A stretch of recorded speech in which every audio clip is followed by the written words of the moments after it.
Kristo Jesus, sumainyo nawa ang kapayapaan ng Panginoon sa umagang ito na inihanda ng kataas-taasan para sa atin sa kanyang walang hanggang pag-ibig. Buong galak at malalim na pasasalamat ko kayong tinatanggap sa banal na sandaling ito ng panalangin sa mahalagang oras na ito kung saan tayo'y nagtitipon, hindi dahil sa sarili nating lakas o karapatan, kundi dahil sa biyaya ng Diyos na tumatawag at nagbubukod sa atin sa paligid ng di nakikitang dambana ng may pagtitiwalang pagsusumamo. Bago tayo lamunin ng galaw ng araw, bago tayo palibutan ng mga alalahanin ng mundo, bago maagaw ng mga gawain at pananagutan ng ating oras, pinili nating gawin ang pinakamatalino at pinakabanal na pasyang magagawa ng sinumang gumigising sa umaga. Ilagay ang Diyos sa unang lugar, ialay sa Kanya ang mga unang bunga ng ating araw, at ipagkatiwala sa Kanyang mahabaging mga kamay ang lahat ng tayo ay mayroon at ang lahat ng inaasahan nating maranasan sa mga darating na oras. Ang makapangyarihang panalangin sa umagang ito na ating pagsasaluhan ay hindi isang payak na formula ng mga salita, hindi isang hungkag o mekanikal na ritual, kundi isang tunay at nagbabagong pakikipagtagpo sa Diyos na buhay.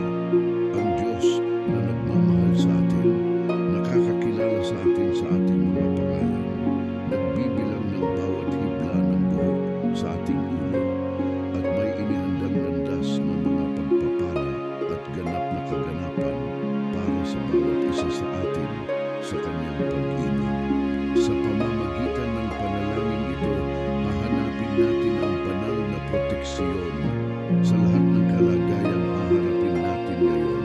Hihilingin natin ang tunay na tagumpay na hindi sinusukat ayon sa pamantayan ng mundo, kundi ayon sa katapatan sa kalooban ng Diyos.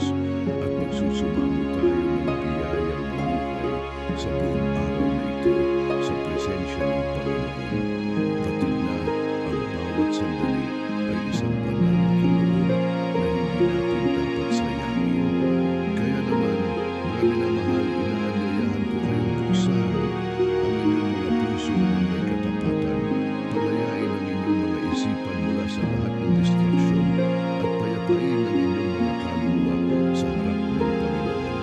Huminga kayo ng malalim at hayaang pumasok sa inyong kalooban ang kapayapaan ni Kristo. Kung kayo man ay dumaraan sa anumang pakikibaka, kung may dinadala kayong mabigat na pasanin, kung may lungkot o pag-aalala sa inyong mga puso, dalhin ninyo ang lahat ng ito ngayon sa harap ng Diyos, sapagkat Siya mismo ang nag-aanyaya sa atin. Lumapit kayo sa akin, kayong lahat na napapagal at nabibigatan, at kayo'y aking bibigyan ng kapahingahan. Ito ang sandali upang ilagak sa paanan ng krus ang lahat ng inyong mga takot, lahat ng inyong mga pangangailangan, at lahat ng inyong pinakamalalalim na hangarin. Gawin natin ito nang may pagtitiwala ng mga anak na nakaalam na sila'y may isang mabuting ama, isang amang hindi kailanman umaabandona, isang amang nakakakilala sa ating mga pangangailangan bago pa man natin ito banggitin, ngunit nagagalak kapag tayo'y lumalapit sa Kanya ng may pusong mapagkumbaba at puno ng pagtitiwala. Maghanda kayo kung gayon para sa isang malalim, liturhikal at nagbabagong panalangin. Pag-isahin ninyo ang inyong tinig sa aking tinig, ang inyong puso sa aking puso, at sama-sama nating iangat sa langit ang taimtim na pagsusumamong ito para sa proteksyon at tunay na tagumpay sa lahat ng aspeto ng ating mga buhay. Naway akayin tayo ng Espiritu Santo, samahan tayo ni Kristo, at pagpalain tayo ng Ama. At simulan na natin ngayon sa ngalan ng Ama at ng Anak at ng Espiritu Santo. Amen. Panginoong Hesukristo, Anak ng Diyos na buhay, sa aking paggising sa umagang ito na inihanda ng iyong awa para sa akin,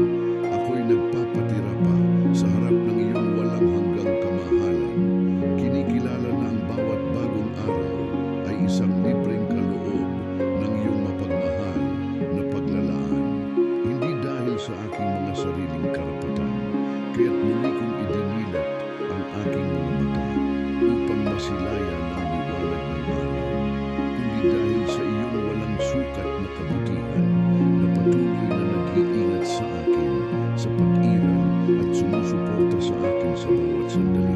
Iniaalay ko sa iyo, O Diyos ko, ang mga unang oras ng umagang ito, ang unang hininga, ang unang pag-iisip, upang ang lahat sa akin ay maayos ayon sa iyong kabanal-banalang kalooban.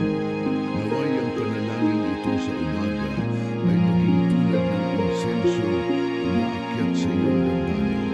Pinababango ang buong araw ko ng halimuyak ng banal na biyaya, at naway ang bawat salitang bibigkasin ng aking mga labi ay maging handog na kalugod-lugod sa iyong paningin, o Panginoon, na siyang simula at wakas ng lahat ng bagay. O Amang makalangit, lumikha ng langit at lupa, na sa pamamagitan ng iyong makapangyarihang salita ay pinaghiwalay mo ang liwanag at ang dilim. Liwanagan mo rin ang aking puso sa umagang ito upang aking maunawaan ang iyong mga landas at masunod ng tapat ang iyong mga utos.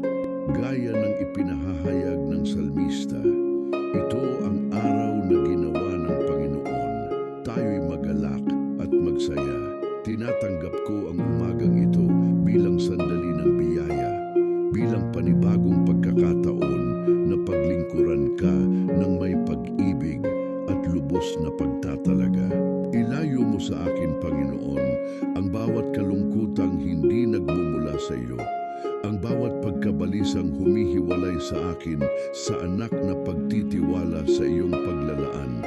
At punuin mo ako ng banal na kagalakang nagmumula sa katiyakang ikaw, ang aking Ama, at inaalagaan mo ako ng may walang hanggang lambing. Naway hindi ko sayangin ang mahalagang panahong iyong ipinagkakaloob, kundi naway ang bawat sandali ay aking ipamuhay sa iyong presensya, sa ilalim ng mahabaging tingin ng iyong amang mga mata. Espiritu Santo, banayad na panauhin ng kaluluwa, mang-aaliw na ipinangako ni Kristo sa kanyang mga alagad, dumating ka at baguhin mo ang mukha ng aking buhay sa umagang ito na nagsisimula. Ipagkaloob mo sa akin ang iyong mga banal na kaloob, ang karunungan upang makilala ang katotohanan, ang pagkaunawa upang mapag-ukulan ang mga hiwaga ng Diyos, ang payo upang matukoy ang pinakamabuting landas, ang katatagan upang magtiyaga sa mga pagsubok, ang kaalaman upang maisaayos ang lahat ayon sa Diyos, ang kabanalan upang magmahal ng may anak na lambing, at ang takot sa Diyos upang hindi ko kailanman masaktan ang nagmamahal sa akin ng lubos. Punuin mo ako ng iyong liwanag, o Espiritong manlilikha, upang makalakad ako sa araw na ito nang hindi natitisod sa mga bato ng kasalanan, nang hindi nalilihis sa mga landas ng katarungan, at nang hindi nawawala sa paningin ang walang hanggang layuning pinagsugo mo upang akayin ako. Naway palakasin ako ng iyong banal na pagpapahid sa bawat sandali at ipagsanggalang mo ako sa lahat ng kasamaan. Panginoong Jesus, banal na guro at pastor ng aming mga kaluluwa, samahan mo ako sa araw na ito gaya ng pagsama mo sa mga alagad sa daan patungong Emmaus.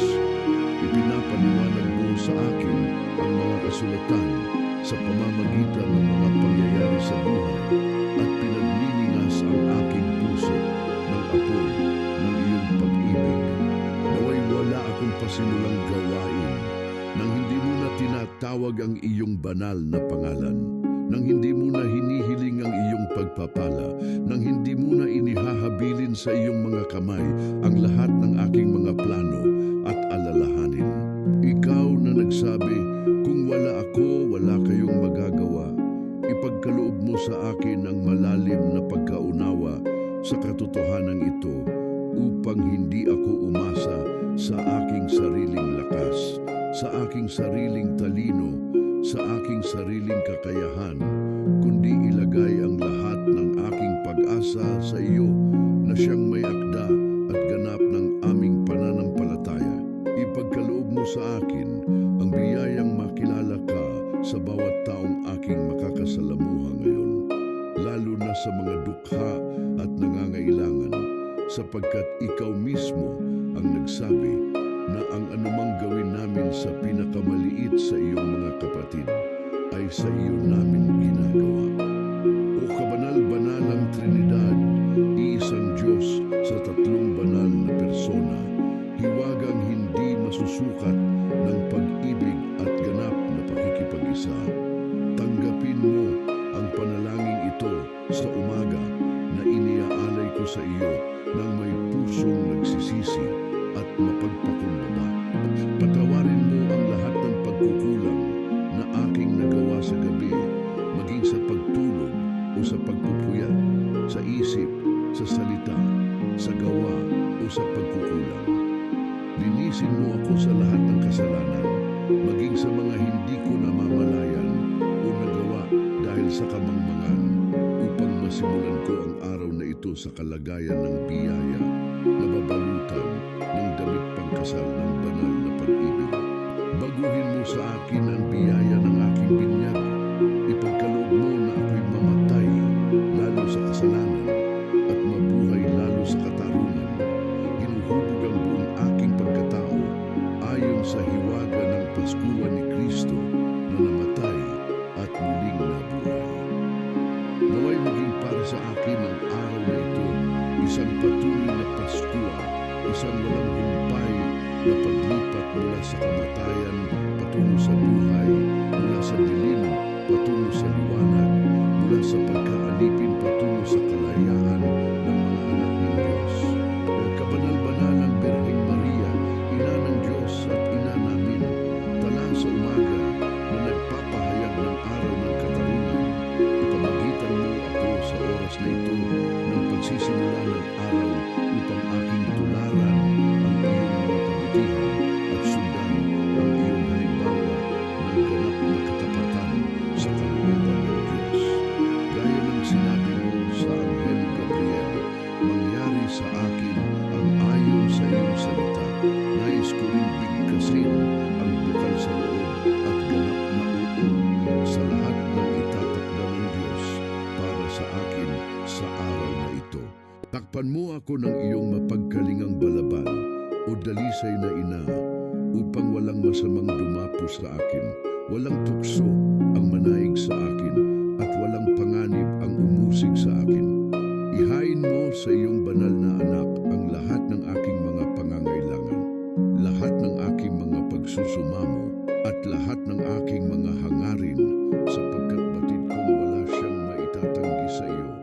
Ikaw na tagapamagitan ng lahat ng biyaya, tagapagtanggol ng mga makasalanan at aliw ng mga nagdurusa.